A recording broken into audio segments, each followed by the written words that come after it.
Dimanche 23 novembre 2025, 34e dimanche de l'année liturgique C, marquant la fin de cette année et la fête de Christ roi de l'univers. L'Église nous donne de méditer l'évangile de Saint Luc au chapitre 23, versets 35 à 43. En ce temps-là, on venait de crucifier Jésus et le peuple restait là à observer. Les chefs tournaient Jésus en dérision et disaient « Il en a sauvé d'autres, qu'il se sauve lui-même, s'il est le Messie de Dieu, l'élu. » Les soldats aussi se moquaient de lui. S'approchant, ils lui présentèrent de la boisson vinaigrée en disant « Si tu es le roi des Juifs, sauve-toi toi-même. » Et il y avait aussi une inscription au-dessus de lui. Celui-ci est le roi des Juifs. L'un des malfaiteurs suspendus en croix l'injuriait. N'es-tu pas le Christ? Sauve-toi toi-même et nous aussi. Mais l'autre lui fit de vifs reproches. Tu ne crains donc pas Dieu? Tu es pourtant un condamné, toi aussi.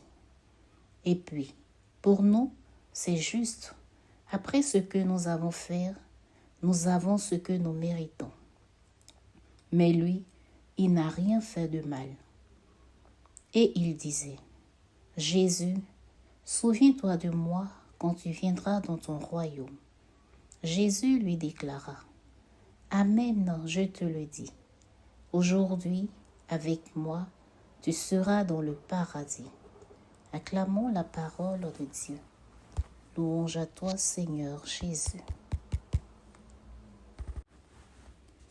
Frères et sœurs, l'évangile de Saint Luc que l'Église nous propose aujourd'hui nous montre la royauté de Christ sur la croix. Tout se joue à la croix. Cependant, il est né roi, il meurt roi et demeure roi. À la naissance, l'adoration par les mages avec l'or et l'encens, l'identité de l'enfant s'est déclinée. À la croix, le signe de sa royauté est la couronne d'épines qui est en réalité sa couronne de gloire et celle de notre gloire, car ce sont nos fautes représentées par les épines qu'il portait. Seul le roi peut autoriser l'accès à son royaume. Ainsi, de par notre baptême, le Christ fait de nous des prêtres, des prophètes et des rois.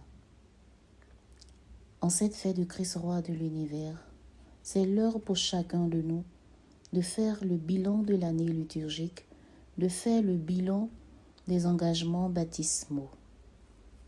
Comment ai-je vécu mon baptême dans ma condition de prêtre, dans ma condition de prophète, dans ma condition de roi?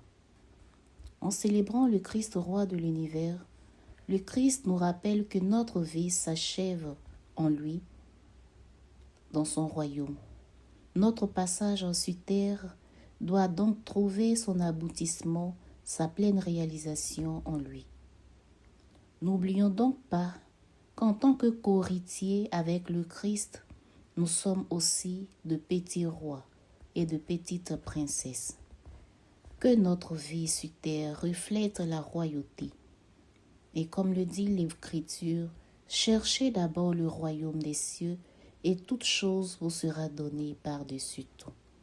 Cette royauté du Christ n'est rien d'autre que le service des plus petits, la sagesse, l'amour, qui rime avec le sacrifice, le pardon et la réconciliation.